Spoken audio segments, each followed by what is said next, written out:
అందరికీ good morning. ఈరోజు నిద్ర లేస్తూనే హడావిడిగానే స్టార్ట్ అయింది. ఎందుకంటే మామూలుగా పెరుగు తోడేస్తుంటే అసలు తోడుకోవడం లేదు. మా హస్బెండ్ వచ్చి కుక్కర్లో చెయ్యి చాలా బాగా వస్తుంది పెరుగు అని చెప్పారు. సరే అని చెప్పి కుక్కర్లో పెట్టి మూత వేసేసాను. నైట్ అంతా మార్నింగ్ అంతా హ్యాపీగా తోడుకుంది. సో చాలా హ్యాపీ అనిపించింది. ఎందుకంటే ప్రతిరోజు చాలా ప్రాబ్లమ్ ఫేస్ చేస్తున్నా. అండ్ మార్నింగ్ లేస్తూనే ఈరోజు చాలా సింపుల్గా అంటే స్మాల్ కాఫీ పెట్టుకొని వితౌట్ షుగర్, ఎందుకంటే నేను డైట్లో ఉన్నాను కాబట్టి. And 2 chapati and peanut chutney కొంచెం అది చేశానో లేదో తల్లి. మళ్ళీ లంచ్ ప్రిపరేషన్.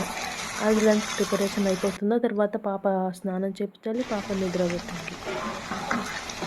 తర్వాత దాంతోపాటు నేను కూడా బాత్ చేసేసి పూజ స్టార్ట్ చేసేసాను. ఇది స్వామివారి అగరబత్తి తిరుమల వెళ్ళినప్పుడు కొన్నాము. అగరబత్తి అండ్ ధూపం చాలా అంటే చాలా బాగున్నాయి. నేను ఫస్ట్ టైం కొన్నాను. నాకైతే చాలా నచ్చాయి. స్వామివారి దగ్గర గర్భగుడి దగ్గర స్మెల్ ఉంటుంది చూడండి, అంత మంచి స్మెల్ వస్తుంది మన ఇంట్లో కూడా. మీరు ఎప్పుడైనా ట్రై చేయకుండా ఉంటే ఒకసారి ట్రై చేయండి. చాలా అంటే చాలా బాగున్నాయి స్వామివారివి. స్వామివారికి పూలు, సంపంగి పూలు మా చెట్లోనే తీసుకొచ్చారు మా హస్బెండ్. సో ఆ పూలు అలంకరించేసి సరే అని చెప్పి ఇంకా పూజ కూడా స్టార్ట్ చేసేసాను పాప నిద్రపోయిందని. పూజ స్టార్ట్ చేసిన తర్వాత ధూపం వెలిగిస్తూ, ధూపం ఎలా అంటే ఫస్ట్ కొంచెం వెలిగి ఆపేసి అది ఆరిపోతుంది. మొత్తం బాగా అంటించుకునేస్తే అంటే అది మొత్తం క్లియర్ అయ్యేంత వరకు చాలాసేపు ఉంటుంది.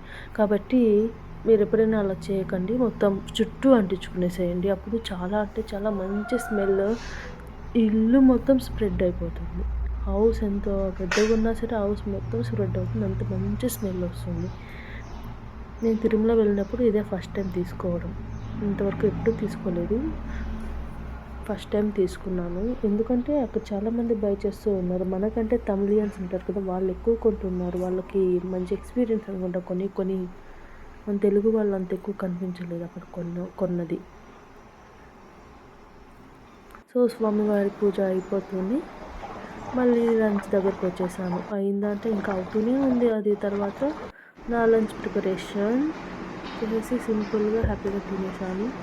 అండ్ కొంచెం చపాతీ, కొంచెం రైస్ యాడ్ చేశాను. ఎందుకంటే మనకి రైస్ లేకుంటే అస్సలు ఉండలేము కాబట్టి గుత్తి వంకాయ, కొంచెం 2 చపాతీ అండ్ కొంచెం రైస్. కానీ అక్కడ ఆ చపాతీ అనేది అవాయిడ్ చేసి ఆ రైస్ అనేది యాక్సెప్ట్ చేశాను. So no problem. First day కదా డైట్ చేయాలని ఫిక్స్ అయినప్పుడు కొన్ని అడ్జస్ట్మెంట్స్ అయితే చేసుకోవాలి. ఓకే, ఈరోజుకైతే ఇలా జరిగింది. సో లంచ్ ప్రిపేర్ అవుతూనే ఇంకా రైస్కి పెట్టేసి రైస్ కూడా చేసేసాను. తర్వాత ఓకే ఇంకా ఒక హాఫ్ అన్ అవర్లో రెస్ట్ తీసుకుందాం అనుకున్నానో లేదో అప్పుడే మా పాప లేచింది. మీరు ఇలాగేనా? ప్రతి ఒక్కరు ఇలాగే ఫేస్ చేస్తూ ఉంటారులేండి, పిల్లలు ఉన్నవాళ్ళు. వాళ్ళ నిద్రపోతుంటే పని అంతా కంప్లీట్ అయితే వాళ్ళు లేస్తారు. Again routine. మళ్ళీ వాళ్ళని పట్టుకోవడం, మళ్ళీ స్నాక్స్ ప్రిపేర్ చేసి పెట్టడం. సో నేనైతే ఇలా కోకోనట్ కొట్టేసి 1 లీటర్ కన్జ్యూమ్ చేశాను. మా పాపకు కూడా కొన్ని నిద్రపోతేనే కొన్ని ఇచ్చేసాను. కాబట్టి త్రీ బోండాస్ కొడితే నాకు 1 లీటర్ వచ్చేసింది. ఎందుకంటే ఇవి మా చెట్లకే కాబట్టి. బయట కొనాలంటే 5 కాయలు అలా పడుతుంది. సో హ్యాపీగా ఈ వాటర్ కూడా 3 లీటర్స్లో 1 లీటర్ లాగా కోకోనట్ వాటర్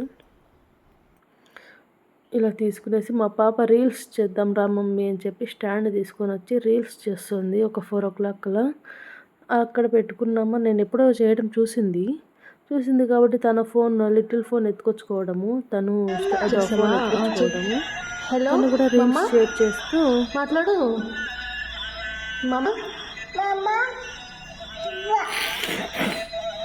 నువ్వు తిన్నావా?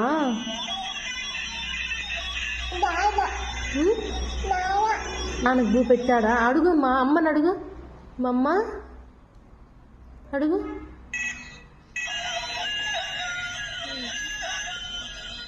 నాన్న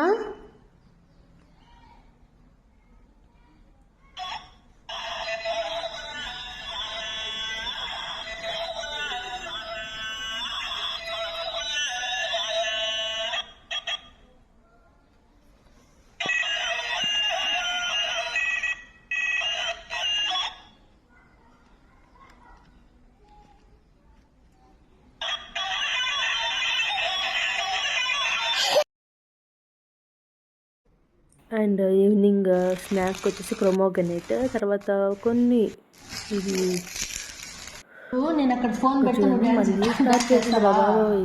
ఇంకా ఎక్కడ పెట్టాలా ఫోన్?